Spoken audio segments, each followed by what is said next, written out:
Hello, my friends, and welcome back. Thank you very much for being with me again today. One of the worst ways that you can employ in order to lose a fight is to underestimate your enemy, your opponent. And I think that's exactly what the West, or the Americans and its jackals, did with Russia. I think they grossly underestimated the Russian intelligence, and I'm not talking about intelligence services, brains, culture, way of thinking, the potential, the economy, the military, the unity. They ignored all these signs. They were over there. They choose to just underestimate it. And when you underestimate, you're going to have big surprises. And then when you try to adapt, you might not have time until you get knocked out. So what do we have here? We have two things about the Russians. The first one, the Russians or Russian economy did not collapse in a week as the West thought by imposing its sanctions. And they thought the ruble will die in 48 hours, and about 2 weeks they would have all the Russians picking up their pitchforks and their torches and go to the Kremlin and get Putin like those guys did to Gaddafi. And it didn't happen, not even a dent. So they were like, oh my God, what happened? You underestimated Russians. That's what I think it is. Now, I'm not here to, oh my God, look at this guy, loves the Russians. But anything that I said, tell me if anything that I said is a lie or not true. You can verify it. The economy is still there, did not collapse. The ruble is the same thing. Militarily did not collapse. Putin is still in power. For almost 3 years, NATO and the West, the civilized West, tried to kneel Russia. You can say, well, it's not like that, Emil, actually. Actually, they tried to kneel Ukraine, and they thought they're going to do it in 2 weeks. Correct. Why did they try to kneel Ukraine? Oh, because Ukrainians are good and the Russians are bad. Well, we already got into fantasy world, therefore you go to over there. We have here reality. So, no, it was because of NATO. That's the whole thing. NATO here, we told you back off. And I say, what are you going to do about it? This is what's going on over there. So, Russia's victory is the fact that it did not collapse. That's its victory. The rest, Russia would have kneeled Ukraine if that would have been one-on-one. But it was not. It was Russia against the whole NATO, the whole West. Collective West, as the Russians call it, the civilized world, and they're still losing. If you tell me, well, they didn't choose to employ everything they got. Why not? Why not? Because they know if they do that, their economy is going to be fucked up, and then their people will get their pitchforks and the torches and go to the Élysée Palace, go to the Minstrom Street or whatever, and go to the Buckingham Palace and go to other places. Or to whomever, I know the Germans have, or Bundestag, but not even Bundestag, because where is the Chancellor of Germany? I don't know where his location. Somewhere, anyway, it's somewhere. So that's what it is, and or to Warsaw and so on. So what do we have here? If you remember, it was like an order. Big Western investors and companies decided to, I pick my shit out of you because you're not moral. I am. As a business, I'm going to leave. And they did leave. And what happened? Russia said, okay, well, guess what? We are Europeans, smart ones. So they adapted. I think the plans were put together by Putin and company a long time for this kind of scenario. The Russians think in centuries. The Westerners think in election cycles. According to, and I heard this and I thought that's brilliant, that is Stephen Cohen, Professor Stephen Cohen, whom I like very much. He's dead, but anyway, Jewish, very good, Professor Emeritus of Russian Studies. So he said the Russians are thinking ahead thinking in centuries. These guys are thinking in election cycles. We better get elected. When I get elected, that's 4 years. God damn it. Anyway, or 5 or 6 or whatever you got, a senator or a House of Representatives. So what do we have here? Now Putin says, okay, you want to come back? Talking to the businesses. You want to come back? Well, we're going to have some conditions for you. Which is we're going to protect our guys that stuck with us. And you're going to beg. And there's not going to be enough. Whoa, Putin. So Putin acts as he does right now. He woke up, I think, or at least As my father used to say, schimbăm placa. We change the disc. You know, when you turn the disc on the other side, we change it now. So be careful. That means next one will be like, my dad did not smack me. My mom did. All right, and that's the first one. And the Russians adapt. No, adaptation is one mark of a superior entity. If you don't adapt to the circumstances, you're going to die like a dinosaurs. You're incapable of adapting. I know it was something you can, whatever, you understand what I'm trying to say. So what happens, the Russians are doing, they're adapting to what the Westerners did with the Ukrainians, which is drones, sea drones. The Ukrainians did a great job. Magura V6 or something. It was not made by the Ukrainians. I think it was made by Brits, given to the Ukrainians in collaboration. But doesn't matter who did it. The problem is the Russian Navy creating new drone regiments, plural, in wake of enemies' successes. Good. I got knocked out. Why did I get knocked out? When I failed to block, I didn't fail to this. Okay, how do I practice? Repetition, pam, pam, pam, pam, and so on. So that's good. That's good. You don't get knocked out the second time, but on the other hand, you knock the other one out. So let's start with the first article coming from DPA International Plus with Russia Today. And this is what these guys say in the headline. Putin tells potential returning investors an apology is not enough. You got them right, it's not enough. What do you think? I'm sorry I cheated on you. Oh, fuck off. It's not enough, baby doll. The Kremlin intends to set high barriers for the potential return of foreign investors who fled Russia at the start of the war against Ukraine. Because, you know, they're moral. They're more moral than you. They received an order from the guys who are going to do something to you. Get the hell out.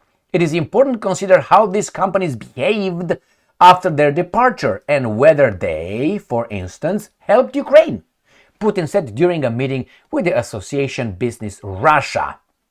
What does it mean? And the Russian leader, oh, he's a leader? Oh, you're DPA International. I thought he was someone else. So, this is what it says. The Kremlin intends to send pop. Where is it? The Russian leader dismissed the suggestion that returnees should apologize as insufficient. He said, oh no, oh niet. That is by no means enough, said. Western company exclusives should immediately apologize if they expected advantages in Russia from doing so. He said Russian corporations needed to be protected from strong competition. Therefore, a pragmatic assessment of benefits is necessary, he added. If it is advantageous for Russia for a particular company to come, then Moscow must let them in. Otherwise, any pretext is valid to deny them entry. Any pretext. In most cases, this can be reconciled with World Trade Organization rules, and otherwise, Russia will argue in court for at least 15 years, said. All right, my friends? So, that's the first one, and let's read the second one until we go to the next topic. Russia Today, Putin sets conditions for return of Western firms. Moscow will act pragmatically, evaluating the pros and cons to its economy in each case, the Russian president has said. Fantastic, man. You blew me one time, I'm gonna pay back. I will adapt. Russia is ready to welcome back some of the Western companies that left its market after the escalation of Ukraine conflict, as long as it serves Moscow's economic interest. It says, back in 2022, numerous US, European, and Asian companies pulled out of Russia, citing supply problems brought about by the sweeping Western sanctions imposed on Moscow, as well as fear about from whom? Of secondary sanctions or public relations fallout. Speaking during a meeting with Russian business leaders on Tuesday, Putin said that we need to look at how these companies behaved. Those who have been rude, insulted us, should be denied the right to re-enter the Russian market, he said. Commenting on the suggestion that a single apology from other firms would be sufficient, the Russian president replied, well, no. The other one said, oh no. Well, no. This is clearly not enough. He explained that shrewd Western business executives would readily offer apologies if they were interested in returning to the Russian market. And I'm quoting. I'm quoting. This is not enough. We absolutely must consider all these issues from a pragmatic viewpoint. If it is in our best interest to some companies and others, so reason will be a red line in line with these things. Okay, so what do you think? It says this last month. Figures by Russian Patent Office, RUS Patent, indicated that McDonald's submitted more than 50 trademark applications at the end of 2024, covering food items and beverages. Some commentators suggested that it might point to the American fast food chain's plans to return to the country. Well, finally, the Russians, I would say, why do I say finally? Because the Russians, I think they fell for the civilized West. And they tried to bend backwards, bend like for these guys. And these guys thought, oh, these guys are just retards. Let's go and get them. And they did. But this guy said, no, we were not. Actually, we were making concessions to you. But you took those concessions that we made as stupidity. And it happened to me in America as well. People think that if you speak like I speak, broken English, you must be stupid.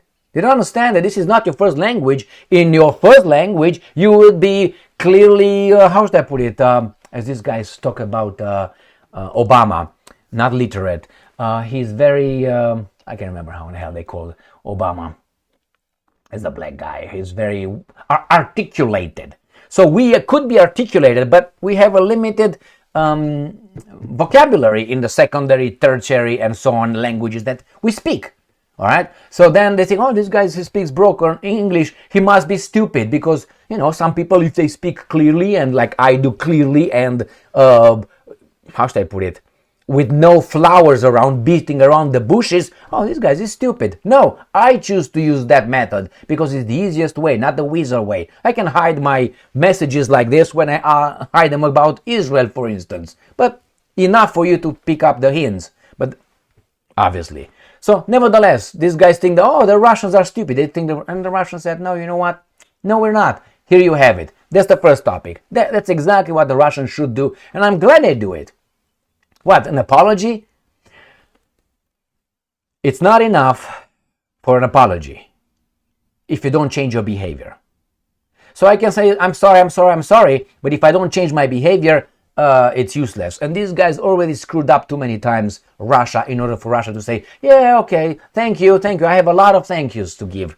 Okay, a lot of thank you, and a lot of I love you, all of you. You all my lovers, I love you, all of you. What do? Nothing. You if I can, right? So actions speak louder than words. And let's go to the other one when the Russians adapted militarily. And that's a good thing for, how should I put it, an entity that pretends it is superior. Ukraine situation report. This is according to War Times, War Trala. Russian Navy creating new drone regiment in wake of enemies' successes. Correct. This is from May 13, 2025. In the wake of the success of Ukraine drone boat campaign against it, the Russian Navy is developing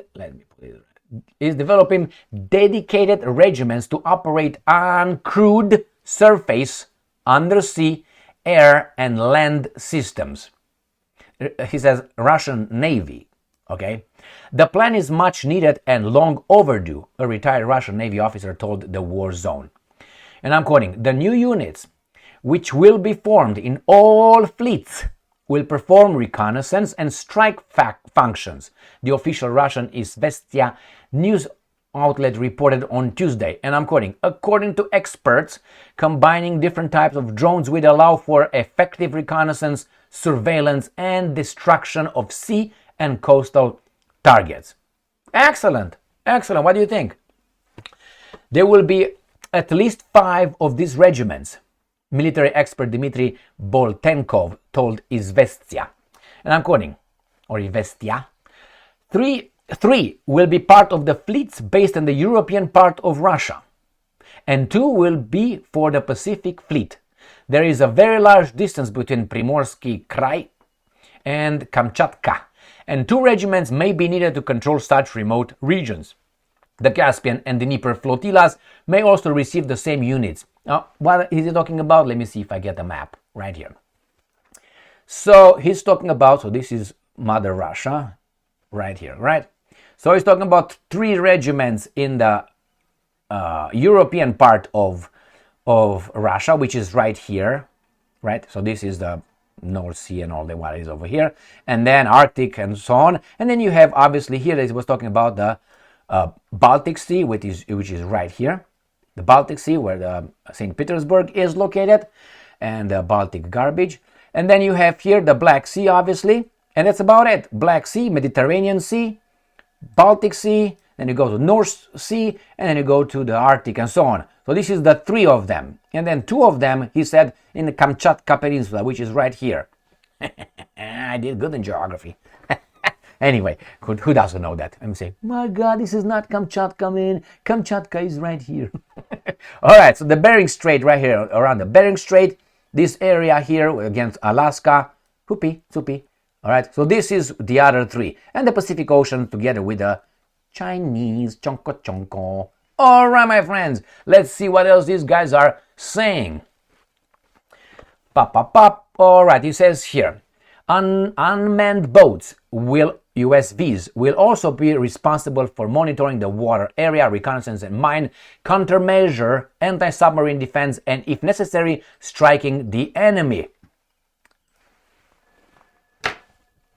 I'm pretty sure everybody's going to work on this one. I mean, this war in Ukraine really not changed the nature of the war to a certain extent, gave the different ones, gave a lot of importance to unmanned vehicles, drones, reconnaissance, pam, coordinates, boom, with a satellite. It's very much based on that instead of the tanks. Hoorah! But you need it, but nevertheless, if you send a few drones, you can counter whatever you need to do. Remember, one drone destroys a tank. Not good. But a tank doesn't destroy a drone because he's not going to shoot at it. Thank you very much for being with me again today. Stay strong, stay smart, look for the truth, and be just.